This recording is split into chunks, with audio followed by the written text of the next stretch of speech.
आज मत्स्य व्यवसायाला मत्स्य व्यवसायामध्ये मासेमारी सोबतच मत्स्य संवर्धन किंवा माशांची शेती हा एक उत्तम पर्याय आज आपल्या शेतकरी बांधवांकडे आहे. महाराष्ट्रातल्या मत्स्य व्यवसायाबद्दल बोलायचं झालं तर आपल्याकडे जवळपास 3 लाख हेक्टर इतके जलाशय क्षेत्र आहे, ज्यामध्ये पारंपरिकरित्या मासेमारी या स्वरूपात मत्स्य व्यवसाय केला जातो.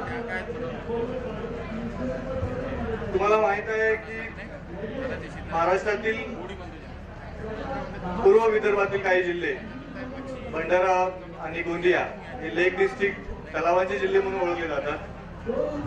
नागपूर आणि अमरावती या भागामध्ये जवळपास 700 एकूण लहान मोठी मध्यम या स्वरूपाची एकूण 700 जलाशय आहेत. विदर्भामधून जवळपास 70,000 टन इतका मासा प्रोड्यूस केला जातो.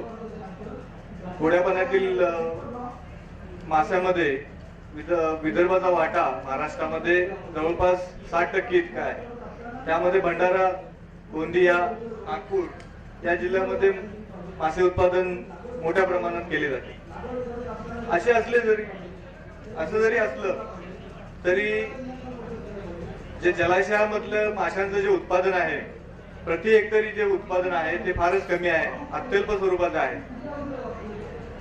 भारतामध्ये छोट्या जलाशयातून जवळपास 50 किलो प्रति हेक्टर इतकं उत्पादन मिळतं, परंतु तेच महाराष्ट्रामध्ये फक्त 21 किलो प्रति हेक्टरी एवढं लिमिटेड उत्पादन आपल्याला मिळतंय. त्यामागची कारणं कोणती की फार कमी उत्पादन आपल्याला मासेमारीतून का मिळतं जलाशयामधून? तर एकतर व्यवस्थापनाचा अभाव आहे. जे मासेमार आहेत त्यांना किती संख्येने मत्स्यबीज संचयित केलं पाहिजे याच्याविषयीची माहिती तितकीशी नाही आहे. जवळपास सगळीकडे लहान आकाराचं जे मत्स्यबीज आहे, ज्याला जिरा या नावाने ओळखलं जातं, ते संचयित केलं जातं. ज्यावेळी हार्वेस्टिंग किंवा मासेमारीची वेळ येते त्यावेळी पूर्ण वाढ झालेल्या माशांची मासेमारी न करता छोटे मासे काढले जातात. अपूर्ण मासेमारी होते आणि याच्यामध्ये बीजाची अनुपलब्धता हा एक मोठा अजून एक महत्वाचं कारण आहे. बरेचदा जे जिरा आकाराचं जे बीज आहे ते इथे बाहेरून मागवलं जातं, त्याच्यामध्ये भेसळ असते बरेचदा आणि त्याच्यामुळे हे कमी उत्पादन आपल्याला मिळते. तर यासाठी जलाशयामधून जर आपल्याला मत्स्य उत्पादन वाढवायचं असेल तर काही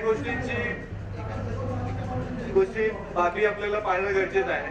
त्यासाठी जलाशयाची प्रत ओळखून त्या जलाशयामध्ये कोणता मासा आपण सोडू शकतो हे पहिल्यांदा ठरवायला पाहिजे.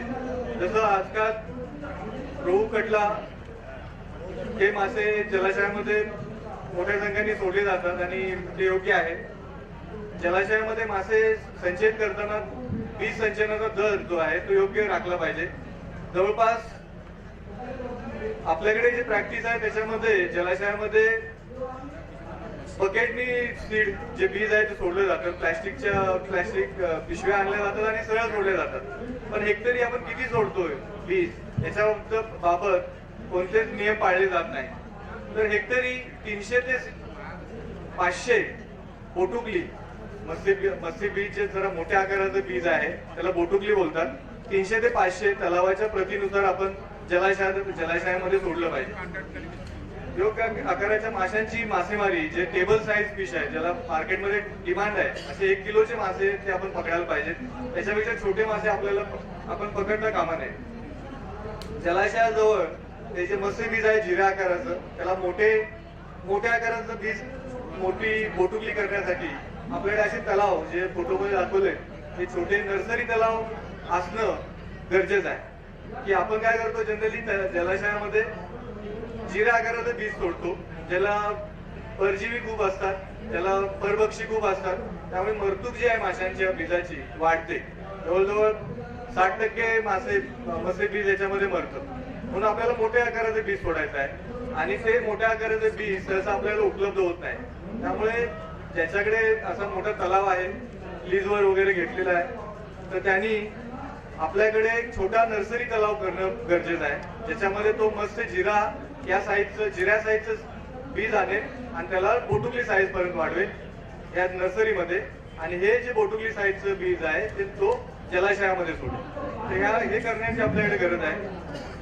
त्याच्याशिवाय आपल्याला स्टंटेज, ज्याला अवरोधित बोटुकली बोलतात, असे बोटुकली ज्याची जे जवळपास 1 वर्षाची बोटुकली असतात पण त्यांची वाढ खुंटवलेली असते, त्यांना वाढू न दिलेलं असतं, अशा बोटुकली जर आपण पाण्यामध्ये सोडल्या तर कमी कालावधीमध्ये ह्या बोटुकली मोठ्या आकाराच्या वाढतात. तर याच्यामध्ये रोहू, कटला, मृगल या माशांच्या स्टंटेड बोटुकली आजकाल आहेत उपलब्ध. त्याच्यामुळे तुमचं संवर्धनाचा कालावधी कमी होऊ शकेल. त्याच्याशिवाय ऍडव्हान्स फिंगरलिंग विकसित बोटुकल्या सुद्धा आज जवळपास 4 महिने वयाच्या हे जे छोटे बीज जे आहेत ते सुद्धा आपल्याला मार्केटमध्ये मिळू शकतं. तर हे वापरावं. त्याशिवाय पिंजरा ही एक पद्धत आहे. पिंजऱ्यामध्ये मत्स्य बीजाला बोटुकली आकारापर्यंत वाढवणे आणि त्या बोटुकलीनंतर जलाशयामध्ये सोडणे हा एक आपल्याकडे व्यवसाय सुद्धा होऊ शकतो आणि हा एक पर्याय उपलब्ध होऊ शकतो. मत्स्य संवर्धनामध्ये 3 प्रकारच्या आज आपल्याकडे पर्याय उपलब्ध आहेत. एक म्हणजे तळी आणि तलावामधील सघन मत्स्य संवर्धन. असे तलाव जनरली 1 हेक्टर आकाराचे असतात. अशा तलावामध्ये सघन मत्स्य संवर्धन. प्लास्टिक अस्तरीकृत शेततळ्यामध्ये मत्स्य संवर्धन. आज तुम्हाला माहिती आहे की जवळपास बऱ्याच ठिकाणी शेततळी बनत आहेत 15 ते 20 फूट खोलीची. 2 प्रकारची शेततळी असतात, ज्याच्यामध्ये एक शेततळ विदाउट प्लास्टिकचं असतं, जे ऍग्रिकल्चर डिपार्टमेंटची स्कीम आहे, आणि एका शेततळ्याला प्लास्टिक अस्तरीकरण केलेलं असतं, ती हॉर्टिकल्चर मिशनची स्कीम आहे. अशा दोन्ही शेततळ्यामध्ये तुम्ही फिश कल्चर करू शकता. त्याच्याशिवाय छोट्या जलाशयामध्ये पिंजरा आणि पेन मत्स्य संवर्धन. पिंजरा मत्स्य संवर्धन आजकाल खूप मोठ्या प्रमाणावर विदर्भात पॉप्युलर होत चाललेली टेक्नॉलॉजी आहे. तर तलावामध्ये जे सघन मत्स्य संवर्धन आहे, 1 हेक्टर तलावामध्ये आपण त्याचे अर्ध्या एकरचे छोटे तलाव करून त्याच्यामध्ये आपण मत्स्य संवर्धन करू शकतो, शेती करू शकतो. यासाठी आवश्यक बाबी म्हणजे जमीन उपलब्ध, ऍटलिस्ट 1 हेक्टर जमीन हवी मत्स्य संवर्धनासाठी तलावात करायचं असेल तर. तुमच्याकडे नियमित पाणी पुरवठा असणं गरजेचं आहे. ऍटलिस्ट 10 महिने पाण्याची सुविधा, नैसर्गिक स्तोत्राची गरज आपल्या जमिनी शेजारी असणं गरजेचं आहे. तळ्याचा आकार मात्र तुम्ही तुमच्या सोयीनुसार ठरवू शकता. जनरली तळ्याचा आकार आयताकृती असावा, ज्याच्यामध्ये लांबी जास्त आणि रुंदी कमी असावी. 90 बाय 60, 60 बाय 40 या आकाराचे तलाव सुद्धा तुम्ही करू शकता. तर त्यानंतर मत्स्यबीज. तर मत्स्यबीज प्रत्येक जिल्ह्यामध्ये अवेलेबल आहे. प्रत्येक जिल्ह्यामध्ये शासनाच्या मत्स्यबीज निर्मिती केंद्र आहेत. नागपूरमध्ये आमच्या कॉलेजचं मत्स्यबीज केंद्र आहे. भंडाऱ्यामध्ये शिवनी बांधला आहे आणि बऱ्याच ठिकाणी हे मत्स्यबीज आहे. तर बोटुकली आकाराचं मत्स्यबीज तुम्ही सोडायला पाहिजे तुमच्या तलावामध्ये. आणि खाद्य संवर्धनामधली एक महत्वाची गोष्ट म्हणजे जरी हा मासा पाण्यामध्ये राहत असला आणि त्याचं नैसर्गिक खाद्य पाण्यामध्ये तयार होत असलं तरी आपल्याला जर हा व्यवसाय किफायतशीर बनवायचा असेल तर आपल्याला त्याला पूरक खाद्य द्यावंच लागतं. आणि या पूरक खाद्याची जी कन्सेप्ट आहे ती आजपर्यंत म्हणावी तितकीशी रुजलेली नाही आपल्यामध्ये. पण जर आपण पूरक खाद्य दिलं तर उत्पन्नात भरमसाठ वाढ होऊ शकते. हे नंतर सर सांगतीलच आपल्याला. गोड्या पाण्यातील मत्स्य संवर्धनासाठी आपल्याकडे कटला, रोहू, मृगल, देशी वाघूर, कोळंबी आणि हा जो पंगेशी आहे त्याला इकडे लोकल लँग्वेज मध्ये वारंजा बोललं जातं, असे पर्याय आज उपलब्ध आहेत. देशी वाघूर हा 200 ग्रॅम ते 250 ग्रॅम वजनापर्यंत वाढतो आणि याला बाजारामध्ये खूप मागणी आहे.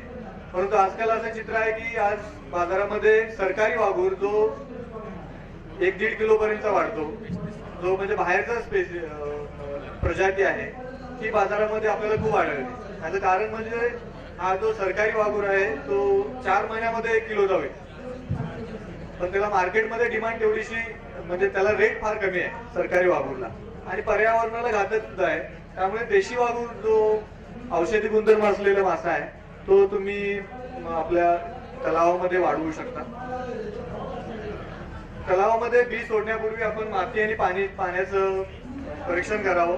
पीएच, पाण्यामध्ये असलेला डिझॉल्व ऑक्सिजनचं प्रमाण, अल्कलनिटी असे जे घटक आहेत ते तज्ञांच्या मार्गदर्शनाखाली आपल्या आपल्या जागे म्हणजे मातीचं आणि पाण्याचं परीक्षण करावं. तलाव बनल्यानंतर जनरली आयताकृती तलाव बनतात. मत्स्य संवर्धनासाठी आपल्याला 5 ते 6 फुटाचे तलाव गरजेचे असतात. त्याच्यापेक्षा जास्त खोली जरी असली तरी मत्स्य संवर्धनाला त्याचा तितक्याचा उपयोग होत नाही. आजकाल जे शेततळी बनताय त्याची खोली 15 ते 20 फूट असते. तेवढ्या खोलीची गरज नाही. आपल्याकडे 5 ते 6 फूट खोली अपेक्षित आहे. तलाव सुकवावा.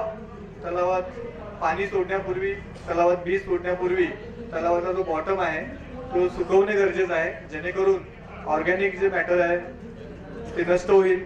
पाण्यामध्ये जमिनीतील जो ट्रॅप्ड गॅसेस आहेत ते निघून जातील. त्यामुळे तलाव सुकवणे गरजेचं आहे. त्याच्यानंतर या तलावामध्ये चुना, शेणखत जवळपास प्रति हेक्टरी 5 ते 6 टन शेणखत, 50 किलो सुपर फॉस्फेट, चुना 20 किलो इतकं देणं गरजेचं आहे पाणी भरल्यानंतर.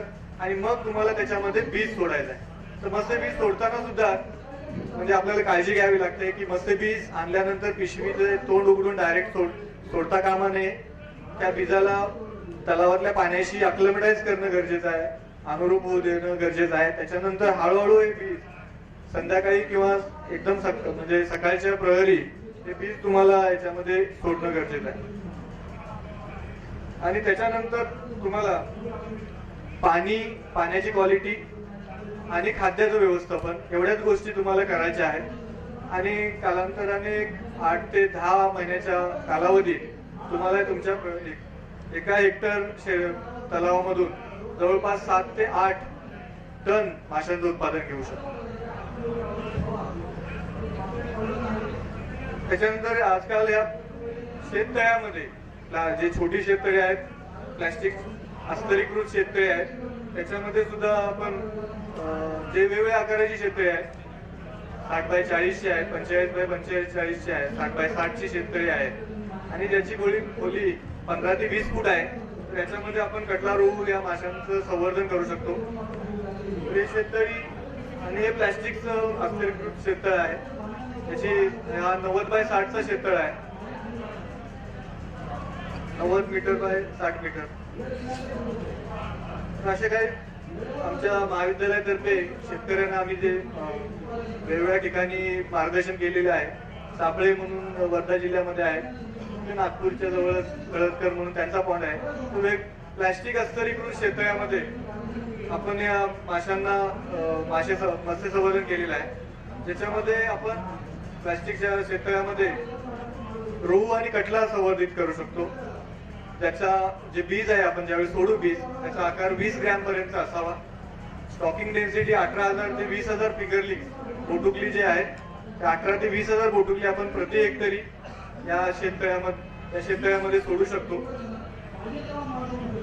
आणि याच्यानंतर याला पूरक खाद्य म्हणून शेंगदाणा पेंट, भाताचा कोंडा आणि पेलेटेड फीड आहे. आजकाल बाजारामध्ये खाली 1, 2, 3 जे दिलेलं आहे 2 मिलीमीटरचं जे पेलेटेड फीड दाखवलेलं आहे असे बाजारात आज उपलब्ध आहे. कृत्रिम खाद्य आज उपलब्ध आहे. तर शेंगदाणा ढेप, भाताचा कोंडा आणि हे पेलेट आपण माशाला देऊ शकतो.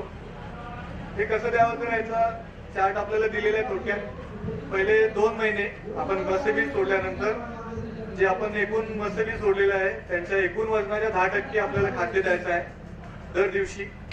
त्याच्यामध्ये भाताचा कोंडा 80% असेल आणि शेंगदाणा ढेप जी आहे ती 20% असेल. त्याच्यानंतर पुढचे 2 ते 4 महिने आपल्याला एकूण वजनाच्या 5% इतकं खाद्य दर दिवशी द्यायचं आहे. त्याच्यामध्ये भाताचा कोंडा 90% आणि शेंगदाणा ढेप 10% असेल. 4 महिन्यानंतर माशांच्या एकत्रित वजनाच्या 2 ते 3% एवढं खाद्य आपल्याला त्यांना द्यायचं आहे. आणि त्याच्यामध्ये भाताचा कोंडा आणि शेंगदाण्याचं जे प्रमाण आहे ते 9:1 एवढं आहे. तर याच्या आपण हे खाद्य व्यवस्थापन केल्यानंतर पुढची गोष्ट म्हणजे माशांचं आरोग्य व्यवस्थापन करणं, माशांची वाढ व्यवस्थित होते की नाही हे बघणं. जर हालचाल खूप जास्त होत असेल तर ते स्ट्रेसमध्ये आहेत मासे आपल्याला ओळखता येतं, किंवा ते म्हणजे खाद्य खात नाही हे दिसतं आपल्याला. जर त्यांची वाढ होत नसेल तर ते म्हणजे खाद्याचा तितकासा उपयोग होत नाही हे आपल्याला कळेल. म्हणजे आरोग्य त्याच्याशिवाय खाते हे मासे खातात की नाही, म्हणजे आपण जे खाते देतोय त्यांना ते त्यांच्यापर्यंत पोहोचतंय की नाही, आणि त्याच्यातून आपली आर्थिक जे आपण आपली आर्थिक गुंतवणूक आहे ती यशस्वी होते की नाही हे आपण त्या माशांची हालचाल आणि त्यांचं आकारमान यावरून आपण ठरवू शकतो. त्यासाठी दर महिन्याला आपण काही मासे बाहेर काढून त्यांचं वजन आणि त्यांची लांबी रुंदी नोंद करणं गरजेचं आहे. त्यानंतर पाण्याची गुणवत्ता सुद्धा तपासणं गरजेचं आहे वेळोवेळी. त्याच्यामध्ये ऑक्सिजन, डिझॉल्व ऑक्सिजन, पीएच आणि CO2 कार्बन डायऑक्साईड यांचं निरीक्षण करावं. त्यानंतर जर ऑक्सिजनचं प्रमाण फारच कमी असेल तर मासे पाण्याच्या पृष्ठभागाशी येत असतील, जास्त हालचाल करत असतील आणि ढगाळ वातावरण असेल, टेम्परेचर वाढलेलं असेल तर या काळात आपल्याला पॅडल व्हील एरेटर्स जे आहेत एरेटर्स आपण वापरावेत. एरेटर्समुळे पाण्यामध्ये ऑक्सिजन डिफ्यूज होईल आणि तो माशांना मिळेल आणि त्यांची वाढ चांगली होईल. त्यानंतर या शेततळ्यामधून 10 ते 12 महिन्यामध्ये 6 महिन्यामध्ये 1 किलो पर्यंत मासा होतो. त्यानंतर तुम्ही 2 प्रकारे या माशांची विक्री करू शकता. एक तर किरकोळ बाजारपेठेमध्ये रिटेल मार्केटिंग करू शकता, आठवड्याच्या बाजारामध्ये नेऊन स्वतःच विकू शकता, त्यामध्ये तुम्हाला दर जास्त मिळेल. कटला रोहूला बाजारामध्ये 160 रुपये प्रति किलो इतका दर आहे, आणि जर तुम्ही तो होलसेलरला विकला, घाऊक बाजारपेठेत विकला तर निम्म्या किमतीत तो विकला जातो. इथे शेतकऱ्याचं थोडंसं नुकसान आहे. तर स्वतः रिटेल मार्केटिंग करणं एक जरुरीच आहे आणि हे करू शकता. तर एका शेततळ्यामधून आपल्याला जर आपण 18,000 ते 20,000 पोटुकली सोडली प्रति हेक्टर या प्रमाणात तर आपल्याला 900 ग्रॅम ते 1 किलो पर्यंत मासा 10 ते 12 महिन्यामध्ये मिळतो. 60 बाय 60 या आकाराच्या शेततळ्यामधून जवळपास 3 ते 5 टन एवढं उत्पादन आपल्याला मिळतं. सरासरी मत्स्य उत्पादन म्हणजे जर आपण एका हेक्टरचा विचार केला तर 12 ते 15 टन प्रति हेक्टर एवढं उत्पादन आपल्याला या शेततळ्यामधून मिळू शकेल, आणि ज्याच्यातून शेतकऱ्याला 4 ते 5 लाखाचा निव्वळ नफा होऊ शकतो. त्याशिवाय पिंजरा मत्स्य संवर्धन हा एक महत्वाची पद्धती आज विकसित झालेली आहे.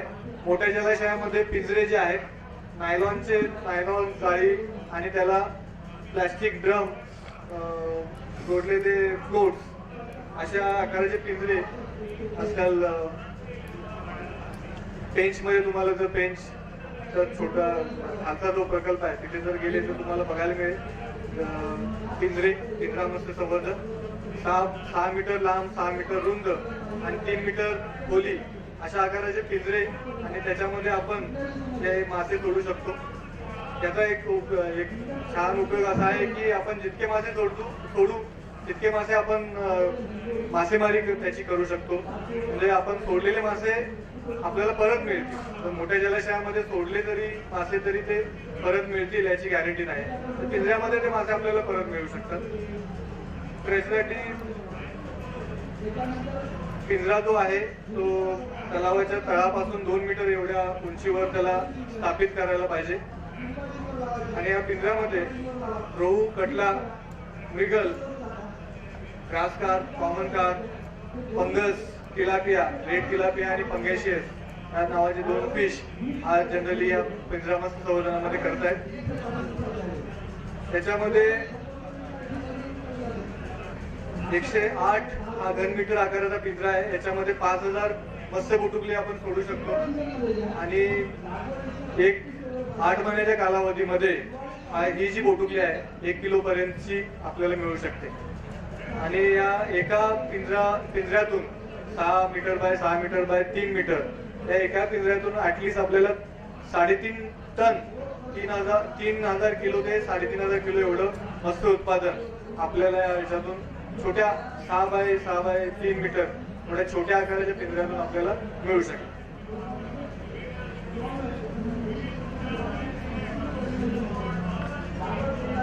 असे काही पिंजरे, स्वस्त पिंजरे जे आहेत त्याच्यामध्ये पाईप आणि त्याला नायलॉन जाळी जोडलेली आहे आणि स्वस्त पिंजरे आमच्या महाविद्यालयाने बनवलेले आहेत. त्याचे काही प्रयोग केलेले आहेत बऱ्याचशा ठिकाणी. आज आपल्याला मत्स्य संवर्धनामध्ये काही नवीन स्पेसीस सुद्धा आपल्याकडे आलेले आहेत. जसं फंगस आहे, फंगॅशियस, रेड टिलापिया, एक हंगेरियन नावाची एक नवीन स्पेसीस आलेली आहे. एक वनामी नावाचा प्रॉन आपल्याकडे आपण करू शकतो. जिथे जमीन शारपट झालेली आहे, जिथे शेती करता येत नाही अशा जमिनीमध्ये आपण हा वनामी नावाचा जो प्रॉन आहे तो करू शकतो. चिताडा नावाचा एक दुसरा एक स्पेसीस आहे, प्रजाती आहे, ती सुद्धा आपण करू शकतो. एक पापदा नावाचा फिश आहे, तो सुद्धा आपण करू शकतो. आणि हे जे मासे आहेत ते फंगस नावाला कटरना बोलतात आपल्याकडे.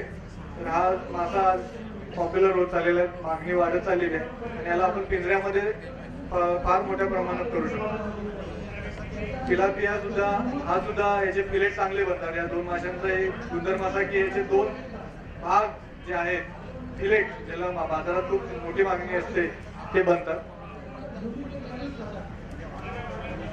त्याच्याशिवाय महसीर नावाचा एक दुसरा मासा आहे, तो सुद्धा आपल्याकडे होऊ शकतो आणि याला चांगला रेट बाजारामध्ये मिळू शकेल. 400 रुपयेपर्यंत रेट याला, 400 रुपये प्रति किलो या इतका रेट याला मिळू शकेल. कोळंबी संवर्धन तुम्हाला माहितच आहे. गोड्या पाण्यातील कोळंबी जी आहे ती सुद्धा, हा सुद्धा एक किफायतशीर बिझनेस आहे, तो सुद्धा तुम्ही करू शकता. कोळंबीचा रेट जो आहे 500 ते 700 रुपये फ्लक्च्युएटिंग आहे. तर याच्यामध्ये 8 ते 9 महिन्यामध्ये हे कोळंबी जे आहे ते तुम्ही एका हेक्टर मधून 2 टन 2000 ते 2500 किलो एवढी कोळंबी तुम्ही घेऊ शकता एका हेक्टर मधून. याच्यामध्ये प्रॉब्लेम एवढाच आहे की याचं जे बीज जे आहे ते बीज तुम्हाला आंध्रामधून किंवा गुजरातमधून आणावं लागेल. तर त्या बीजाबद्दलची माहिती आम्ही महाविद्यालयाशी संपर्क साधला तर जे बीज विक्रेते आहेत तिथले आंध्र प्रदेश मधल्या कोस्टल एरियातले, त्याची माहिती आम्ही तुम्हाला देऊ शकतो. हा एक चांगला फायदेशीर असा व्यवसाय आहे आणि आपल्याकडे हा शक्य होऊ शकतो. थोडीशी टेक्निकल इनपुट मिळालं तर तुम्ही ते करू शकता. तर मासेमारी विक्री करत असताना आपल्याकडे आईस असणं गरजेचं आहे. आपण मासे काढल्यानंतर आईसिंग करणं लगेचच आणि तो मासा लगेच बाजारपेठेत घेऊन जाणे. विदाऊट आईस जर मासा नेला तर आपल्याला बाजारात फार कमी रेट मिळतो. त्यामुळे आईस एक महत्वाचा घटक आहे. त्याच्यासाठी आयसिंग फॅक्टरीज जवळपास निर्माण करणे गरजेचं आहे. मासेमारीतून आपण एक म्हणजे मत्स्य अशापासून वेगवेगळे पदार्थ सुद्धा करू शकतो. मत्स्यपालनाला हा एक जोडधंदा होऊ शकेल. त्याच्यामधून आजकाल बरेचसे पदार्थ आहेत, बर्गर आहे, पिझ्झा आहे, हे सुद्धा आपण बनवू शकतो माशापासून. आता हा एक मासळी, एक स्वच्छ, निर्जंतुक आणि स्वच्छ मासळी बाजार हा नागपूरमध्ये 2 ठिकाणी नॅशनल फिशरी डेव्हलपमेंट बोर्ड या बोर्डच्या अंतर्गत निर्माण झालेले आहेत. अशा मासळी बाजाराची गरज आज आपल्याला आहे, जेणेकरून शेतकरी जो मासा मध्ये वाढवतो, जो बाजारात आणतो आणि तो चांगल्या प्रकारे आयसिंग करून तो आणतो आणि बाजारात तो मात्र उघड्यावर विकायला लागतो, त्यावेळी त्याला खूप कमी रेट मिळतो. तर त्यामुळे अशा स्वच्छ मासळी बाजारांची आज गरज विदर्भामध्ये आहे. तर त्या दृष्टीने NFDB-नी 1-2 मासळी बाजार नागपूरमध्ये उभा केलेले आहे. आमच्या महाविद्यालयातर्फे, मी मत्स्य विज्ञान महाविद्यालय जे महाराष्ट्र पशु आणि मत्स्य विज्ञान विद्यापीठ नागपूर याच्या अंतर्गत आहे, तर या आमच्याकडे कटला, रोहू, मृगल, कॉमन कार्प या माशांचं बीज निर्माण केलं जातं. त्याची व्यवस्था आमच्याकडे आहे आणि आम्ही शेतकऱ्यांना, त्याच्याशिवाय मासेमारांना, फिशरमन लोकांना आम्ही मत्स्य बीज शासकीय दराप्रमाणे जे आहे माफक दरात आम्ही ते विकतो. त्याच्याशिवाय देशी मागूर या माशाचं बीज सुद्धा एक एक्सपेरिमेंटल बेसिसवर आम्ही तयार केलेलं आहे. सध्या अशी सिच्युएशन आहे की आमच्याकडे काही थोडं बीज आणि बरंचसं बीज तुम्हाला रायपूरवरून आणावं लागेल. कारण रायपूरला याची खूप मोठ्या प्रमाणावर मोठी हॅचरी आणि त्याचा तलाव आहे. शोभिवन माशांचा एक व्यवसाय या फिशरीजमध्ये तुम्ही अंगीकार करू शकता. याचा कलर्ड फिश, ऑर्नामेंटल फिश, त्याच्यामध्ये बीज निर्मिती आणि या जे कलर्ड फिश आहेत त्यांच्या बीजांना वाढवणे मोठ्या आकारापर्यंत, असे 2 वेगवेगळे व्यवसाय आपण करू शकतो. महाविद्यालयातर्फे तळी आणि तलावामधील सघन मत्स्य संवर्धन, प्लास्टिक अस्तरीकृत शेततळ्यामध्ये सघन मत्स्य संवर्धन, मूल्यवर्धित मत्स्य पदार्थ निर्मिती, शोभिवंत माशांचे प्रजनन आणि संवर्धन, छोट्या जलाशयामध्ये मत्स्यसाठ्यांची वाढ, पिंजरा आणि पेन मत्स्य संवर्धन, मागूर माशांचे प्रजनन आणि बीजोत्पादन, एवढ्या वेगवेगळ्या तंत्रज्ञानाचा प्रसार केला जातो आणि त्याबद्दलचं मार्गदर्शन शेतकऱ्यांना नेहमीच केलं जातं आणि काही विषयावरचं प्रशिक्षणही महाविद्यालयामध्ये दिलं जातं.